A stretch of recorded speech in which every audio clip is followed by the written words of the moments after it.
obboleessi keenya miliyoon dirribaa yeroo gabaabaa keessatti shaadaa qabataa yeroo gaarii miliyoon barsiisaatiif beessoo sinis na taazabaa mubee nagaan oola. La garee maali jette kataasoftu siineyyan maaliif beektaa yoon amantaa kee kabaje ati amantaa koo kabajjaa sii galee. Yaa eekoon si kabaju. Otoon peenteen kabajin peenteen naa kabaju otoon kiristaanaan kabajin kiristaanni naa kabajuun hin jiru sinuma biyya lafaan wal kabajaa wal jinjiraata amantiin. Of course. Akka inni wal kabaju nummoo dargaggeessi akka amantaa wal kabajuuf shoora guddaa taphachuu qabna.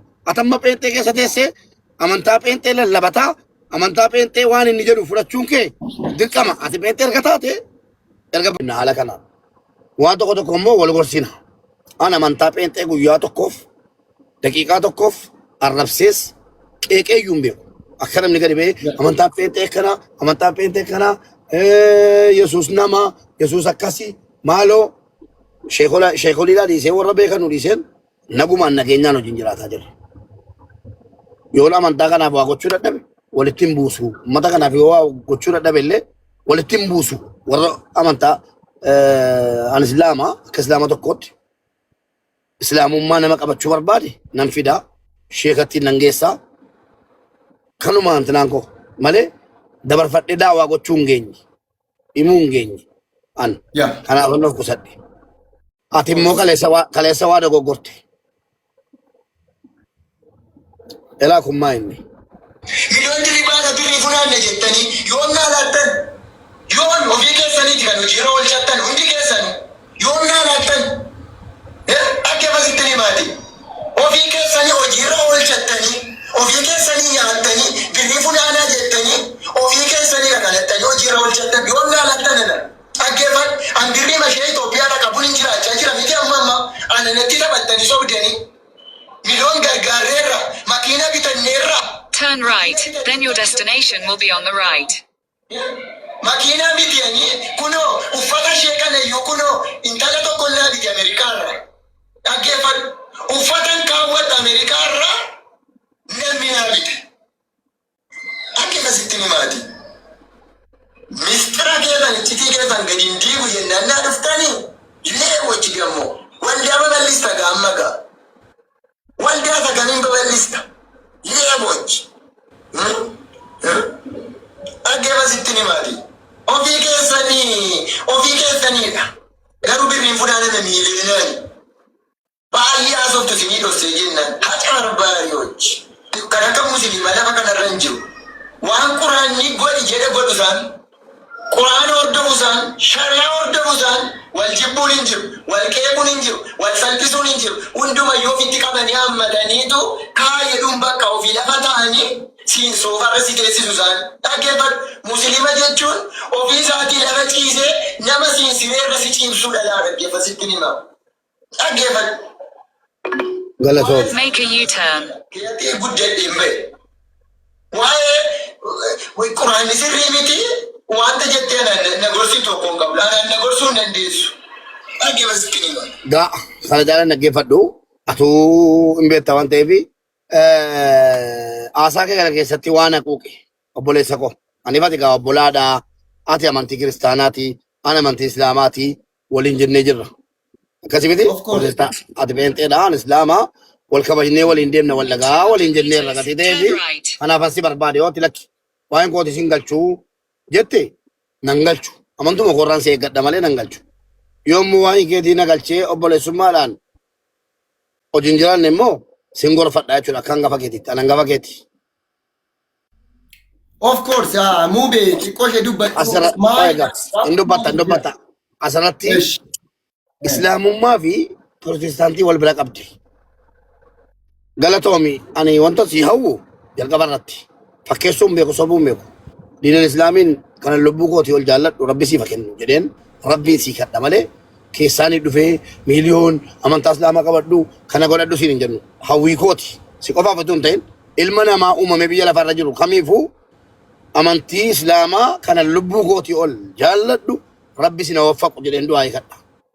Kanarra darbee kottu humnaan asallami kottu shaadaa qabadhu kottu asallamtu malee namaa miti hin jedhu namaan. Ilma namaa kamiifuu rabbi karaa qajeelumaa islaamummaa kennu jedheen amantii koorraa dubbadhee ati immoo kaleessa dhugaa quraanaa dubbataa turte. Quraanni sobaa miti jedhaa turte. Nashiidaa tokko tokkos hin fayyadamtaa. Hin fayyadaminii miti immoo mirga keetii fayyadamu. Nashiidaan fayyadamtaa. Kan Ustaaz Raayyaan fayyadamtaa. Garuu miili waa hundattii si dhabsiisaa jira wanni kun maaliif beektaa? Fakkeenyaaf amantii barbaadde qabachuun mirga kee ta'ee kee erga Pirootestaantii taatetta. Amma jaraan wal dhabuuf deemta namoota tokko tokko ta'ii atamma nama Yesuus gooftaadha jedhee jiraataa jiru. Gooftaa isaa itti amantu malee namoota lafarraa si arrabsanu maaltu geessi amantaatti si galche. Fakkeenyaaf amma namoota muraasa kan birrii kee nyaate. Miti nama tokko birrii kee nyaate ta'a. Situ beeka isa. Geessitee amantaadhaan walitti galchiteeti xiqqoosii warra amantaa kaanii amma namoonni nutti erge hin jedhanu akkamitti kaleessa waan jedhanii fixataniiru waan ta'eef namoonni nutti erge miiliyooniin hin jedhanus jechuus hin danda'anu. Garuu maali beektaa? Yeroo ati kaatee waa'ee amantaarraa dubbattee amantaan Islaamaa akkas jedha dhugaadha wanta ati dubbatte dhugaadha. Amantaan Islaamaa Islaama namni jedhu tokko Quraanaaf hadiisaan bula. Seera mataa isaan baafatu. Shari'aadhaan bula. Shari'aadhaan bula. Dhugaadha wanta ati dubbatte. Sobaa miti. Garuu hawaasa walitti hin buusuu bucuusi. Thank you. Thank you. Baay'ee galatoomii ani koo fiigicharran ture namoonni hin deddeewwalu maaloo mubeensi barbaada maaloo sin dubbisa naan jettee nan dubbifne bar kanaaf lakkoofsa kee dhabeen. Kunoo si dawwaleera keessan si barreeffeera karaa waasaatti dhaggeeffasitti ni mata. Karaa waasaatti si barreeffeera. Haa ta'u malee anaafati waa baay'ee haasofna turre. Waa baay'ee wanta furamutu jira. Fiigicharraan dhufe kunoo laa kunoo fiigicha ooleetanii akkan dafqaa jirutti kunoo dafqallee miicannee fiigeen dhufe. Maaltu ta'e immoo maalni miliyoon maal godhani immoo jedhe dhaggeeffadhu. Ani jechuudha waa'ee Islaamummaa yookaan waa'ee Musliimaa waa'ee nashiidaa namni dogoggoraan aan hin jedhu anan. Namni anaan na gorsuus hin danda'u. Na tof gorsaa sammuu kootiin hin deema malee sammuu namaatiin hin deeman. Waaqayyo sitti agarsiisu. Balbala namaa nundaa birrabbiin balbala namaa nundaa birrabbiin jira balballi kee harka namaa nun ilaalchisiin bal'aadha harki kee kan jedhu nashiidaan kuni na arrabsan. Qoy kuni nashiidaan kuni kan musliimota duwwaan ilaallatu biyya lafaa ilaallata addunyaa ilaallata eenyutu balbala namaa ilaaluu barbaada harka namaa ilaaluu jaallattaati ati oo namaaf goote malee akkasii godhu barbaadda. Iyyummaa barbaadda kun irratti duulamee jira. Dhaggeeffadha amma sitti hima. Ani inaasa hin tureen awwaleera kan dhufee kaleessa na haasofsiise. Kun nashiidaa sin jettaa faarfannaa sin jettaa maaloodhaa jedhe innaani natti tola hundi hawwati kanatti namni sirba keessa likiskisii jaallachuun macarrashaan aariidha kan jedhullee kun anaan natti toleera.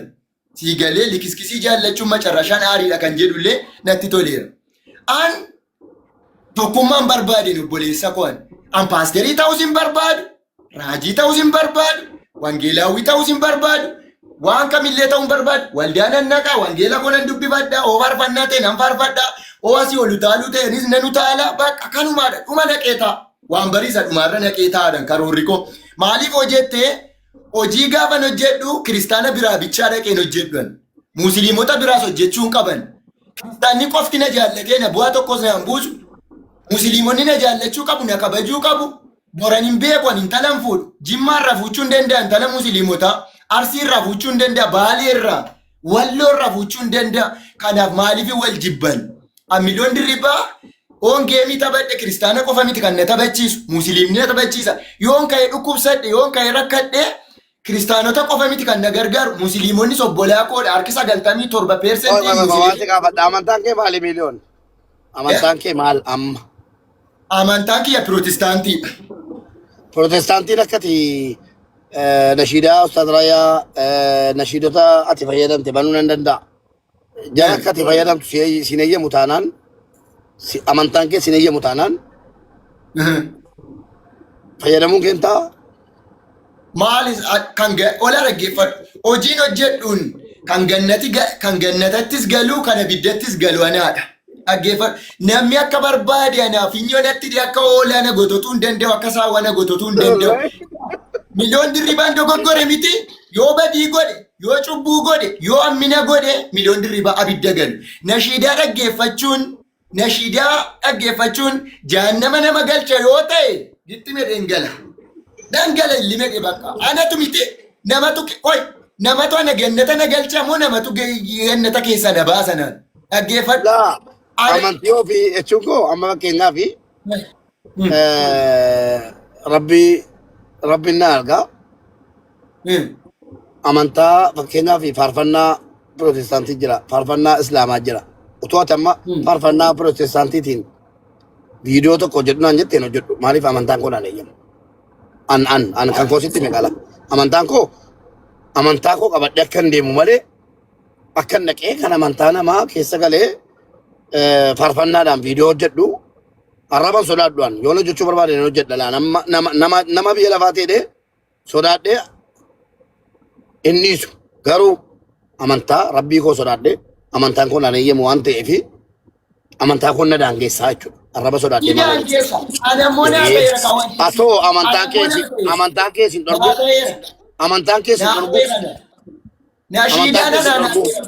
amantaan tammuun dirqama anamma ijoolleen tokko beektee ta'e moobaayilii naan jechuu danda'u miti beektee ta'e miti garuu amantaan keessa hin daangeessu miliyoon dhaggeeffadhu hin daangeessa garuu wanta naa ta'e tokko immoo naa ta'e hin jedhamu.